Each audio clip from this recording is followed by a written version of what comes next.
आप तो चंपई सोरेन को भगा दिए। क्या था, चंपई जी अगर मुख्यमंत्री रहते, पुराने व्यक्ति गुरु जी के साथ काम किए हुए, तो इससे बड़ा दुर्भाग्य और क्या हो सकता है। और ऐसे में सभी का यही कहना है कि यहाँ पे स्थानीय नीति का मुद्दा या नियोजन नीति अभी तक नहीं बना।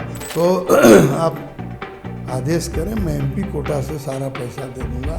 कोयला का घोटाला जो हो रहा है, आज भी आप जाके देख सकते हैं।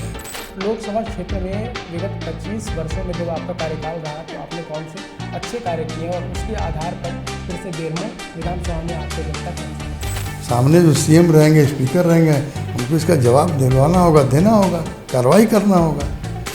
एकदम सुधार होगा, क्या नहीं सुधार होगा। तो और कहाँ झाल बजाने के लिए हम थोड़ा चुनाव जीत के जाएंगे। झारखंड कॉमर्स कॉलेज में बस देने का काम किया लड़कियों को, केवी कॉलेज में हमने बस देने का काम किया।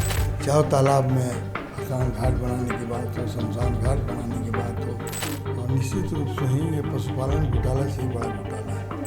जब से यहाँ के माननीय विधायक बने हैं, तब से कोयला के क्षेत्र में काफ़ी कुछ लूट मचा है। और उसी से एक नेता ने जन्म लिया जिसका नाम है जयराम महतो, और जयराम महतो भी आपके अगेंस्ट खड़े हैं।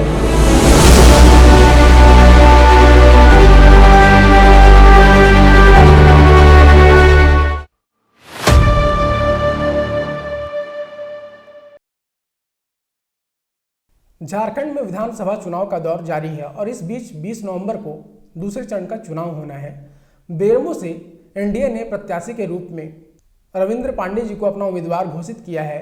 और आपको बताते चले कि रविंद्र पांडे जी झारखंड की राजनीति में एक जाने माने शख्स हैं, चेहरे हैं, और इन्होंने गिरिडीह लोकसभा क्षेत्र में करीब करीब 5 बार अपनी उम्मीदवारी तय की है और जीत हासिल करते हुए गिरिडीह को एक बेहतर लोकसभा क्षेत्र बनाया है। इसके अलावा पार्टी ने फिर से एक बार उम्मीद जताई है और बेरमो विधानसभा का कार्यभार इनके कंधों पर सौंपा है। तो सबसे पहले चलिए हम मुलाकात करवाते हैं आपकी रविंद्र कुमार पांडे जी से, जो कि बेरमो क्षेत्र से एनडीए प्रत्याशी के रूप में हमारे सामने है। बहुत बहुत स्वागत है आपका रविंद्र। नमस्कार, धन्यवाद।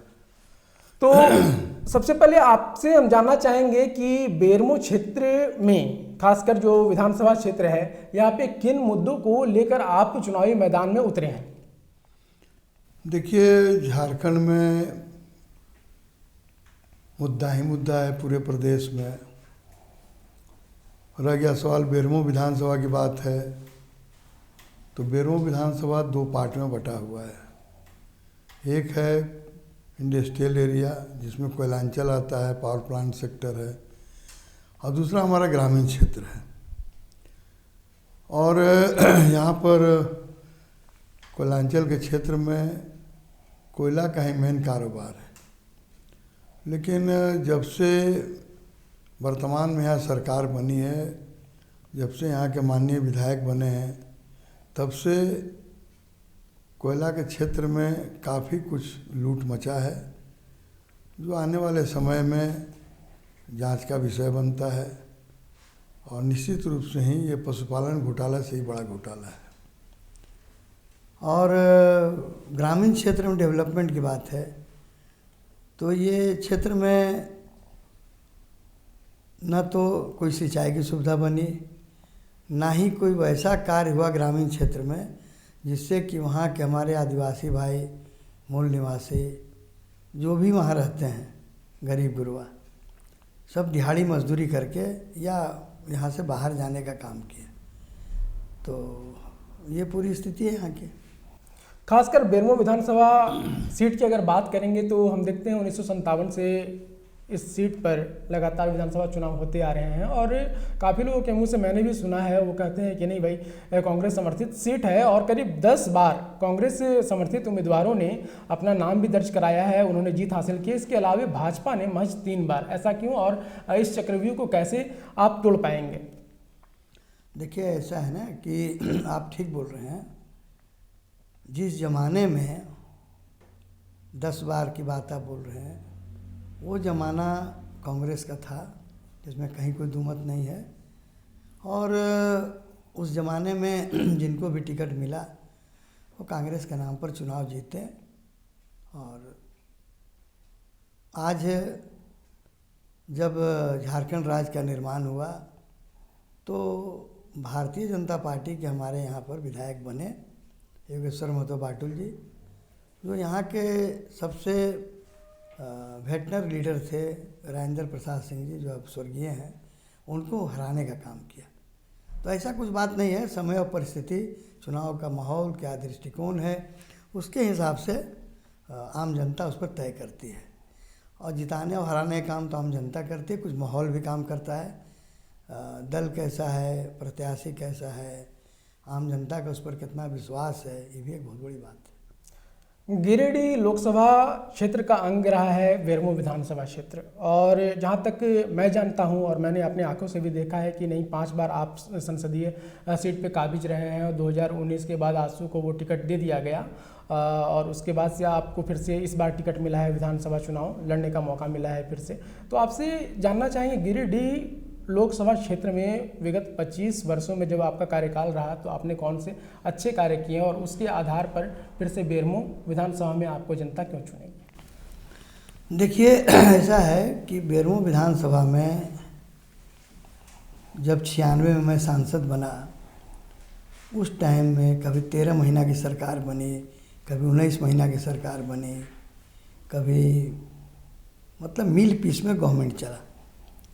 तो डेवलपमेंट का सबसे बड़ा जो बात है वो ये हुआ कि जब देश के प्रधानमंत्री अटल बिहारी वाजपेयी जी बने तो हम लोगों ने वादा किया था कि जैसे ही पूर्ण बहुमत की हमारी सरकार बनेगी तो मैं बिहार से झारखंड को अलग करूंगा और नए झारखंड राज्य का निर्माण होगा। जो अटल बिहारी वाजपेयी जी के नेतृत्व में ये पूरा हुआ और आज हमारे इस राज्य के नागरिक अपने राज्य में हैं और अपनी व्यवस्था के तहत इस राज्य को चलाने का काम कर रहे हैं। और आज हम लोगों का सौभाग्य है कि आज झारखंड का 25वां वर्षगांठ भी है। 25 साल पूरा कर लिया झारखंड। जो लड़का 1 साल का था आज वो 25 साल का हो गया, और जो 25 साल का था वो 50 साल का हो गया।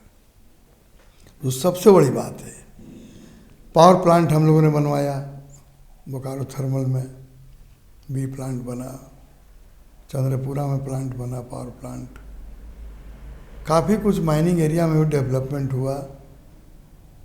ग्रामीण क्षेत्र में छोटी छोटी योजनाओं को हम लोगों ने पकड़ा, चाहे वो तालाब बनाने की बात हो, सड़क बनाने की बात हो। उस ज़माने में पहली बार अटल जी के टाइम में प्रधानमंत्री ग्राम सड़क योजना शुरुआत हुआ, आज़ादी के बाद पहली बार। और काफ़ी सड़कें यहाँ हम लोगों ने बनवाया, पुल पुलिया का निर्माण हुआ। तो ये सब काम चलते रहा। चूँकि मैं यहीं पैदा लिया हूँ तो यहाँ की जनता का विश्वास हम पर रहा शुरू से।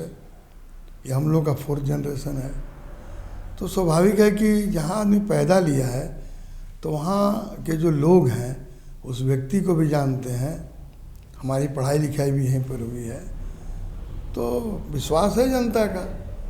और हमने झारखंड कॉमर्स कॉलेज में बस देने का काम किया लड़कियों को, केवी कॉलेज में हमने बस देने का काम किया, रामविलास हाई स्कूल में हमने बस देने का काम किया। कोई ऐसा ब्लॉक नहीं है जिसमें हमने एम्बुलेंस नहीं दिया, ट्रैक्टर नहीं दिया, वाटर टैंकर नहीं दिया। सारा चीज़ हमने, जो हमको दिमाग में समझ में आया वो हमने काम को किया। चाहे तालाब में स्नान घाट बनाने की बात हो, शमशान घाट बनाने की बात हो, यात्री शेड बनाने की बात हो, सामुदायिक भवन बनाने की बात हो, ये सारा कुछ हमने किया। जो आम गांव के ग्रामीण को इसकी आवश्यकता है। हमें ज़रूरत है मान लीजिए सुई का, और आप हमें तलवार दे देंगे तो बट नेचुरल है कि तलवार की हमें आवश्यकता नहीं है। पहली बार ज्वाइंट बिहार में, रिकॉर्ड चेक कर लीजिए, कि हमने जब ज्वाइंट बिहार था तो बिजली की स्थिति बहुत बुरी थी। हम जब क्षेत्र में जाते थे तो वहाँ के लोग कहते थे कि भैया हम लोग को बिजली कैसे ले आइए। तो ना तार था ना पुल था, बिजली होगा लेकिन तार पुल तो था ही नहीं, ट्रांसफार्मर था।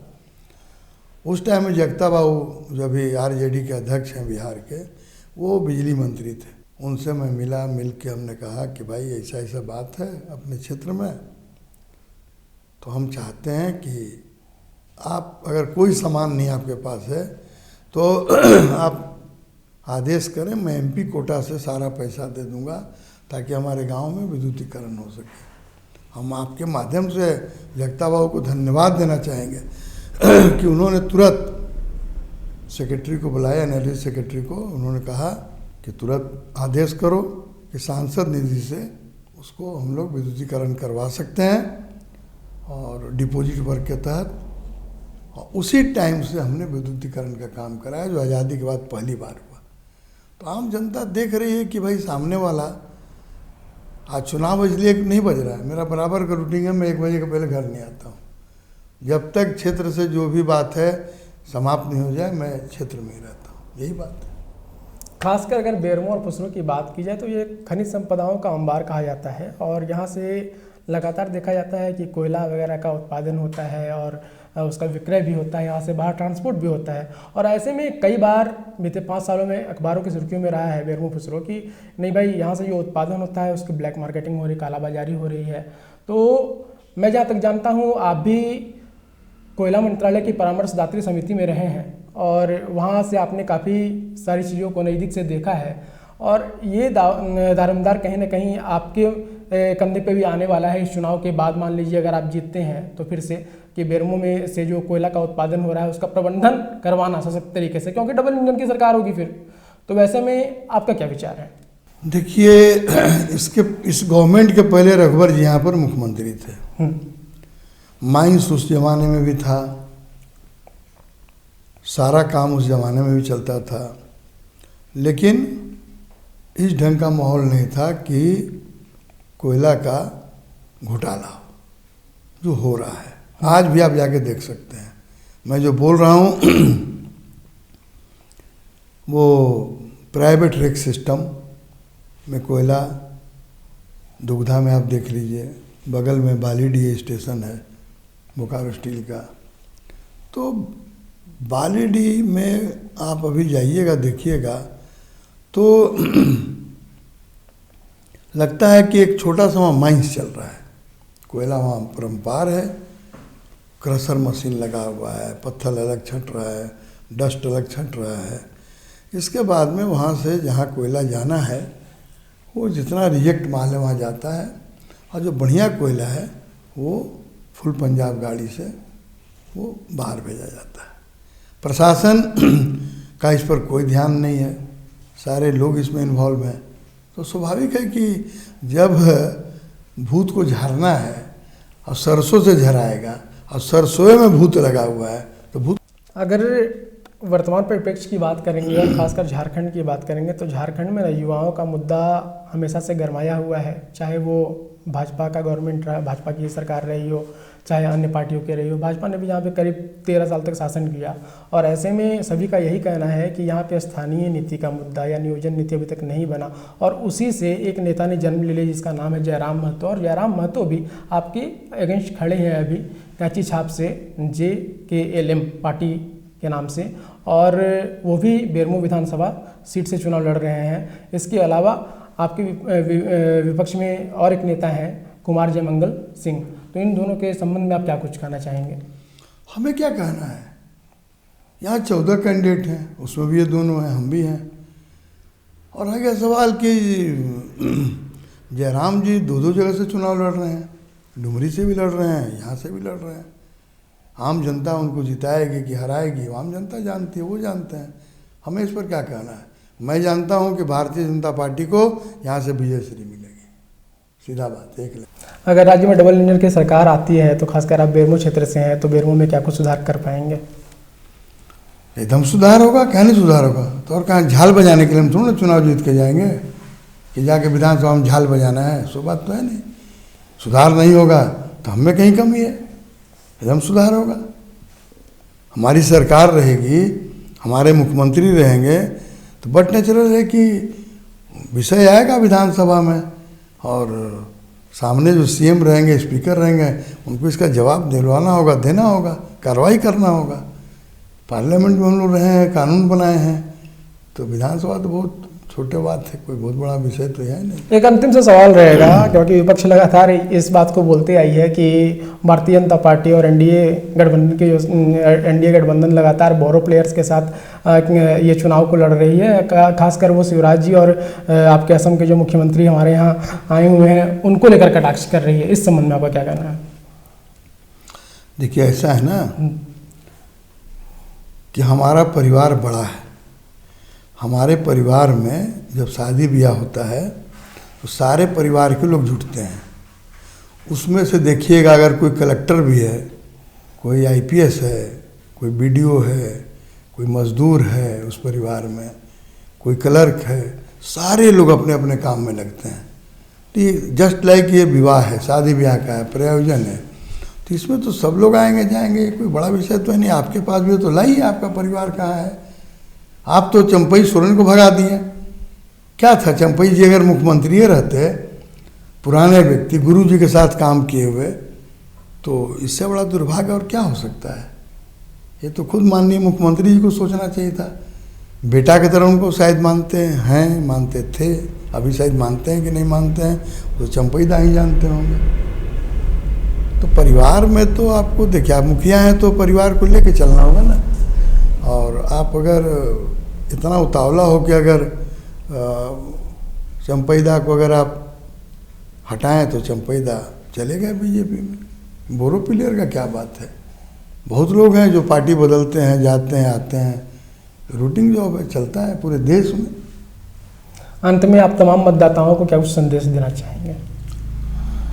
मैं पूरे झारखंड प्रदेश और ख़ास करके बेरमो विधानसभा के मतदाताओं से मैं हाथ जोड़ के विनती करना चाहूँगा कि आप अपना मत का प्रयोग सुपात्र को करें, कुपात्र को नहीं करें, और डबल इंजन की सरकार झारखंड में बने, एनडीए की गवर्नमेंट बने, और देश के प्रधानमंत्री आदरणीय नरेंद्र मोदी जी के हाथों को मजबूत करें। इसी में झारखंड का कल्याण है, इसी में यहाँ आम जनता का कल्याण है, और इसी में यहाँ के गरीब गुरबा का भी कल्याण है। एक ना छोटा सा सवाल दिमाग में आ रहा है, अंत में आपसे पूछना चाहूँगा कि कोई भी जो मतदाता होते हैं ना, अपने जनप्रतिनिधि को इसलिए चुनते हैं क्योंकि उनके जीवन में जो समस्याएं हैं उसका समाधान हो सके, उसका निवारण हो सके। और इसी को लेकर आज से 5 साल पहले, यानी कि 2015-16 के आसपास, जब रघुवर दास जी का कार्यकाल था, तो उन्होंने 181 करके एक जन शिकायत निवारण कोषांग का है सो काम स्टार्ट किया था। लेकिन 2020 में उसको किसी कारण से बंद कर दिया गया। आपको क्या लगता है कि ऐसे कोषांग संचालित होने चाहिए थे, या फिर जो समस्याएं थी उनको दबा देना चाहिए था? देखिए, कोषांग तो इसलिए बनाया जाता है कि गरीब गुरबा कोई भी आदमी, दिहाड़ी मजदूर करने वाला भी अपना ओपिनियन आवेदन के माध्यम से माननीय मुख्यमंत्री जी तक उसकी बात पहुंच सके। कार्रवाई होगी कि नहीं होगी, ये तो सीएम का विंग जो है उसका देखना काम है।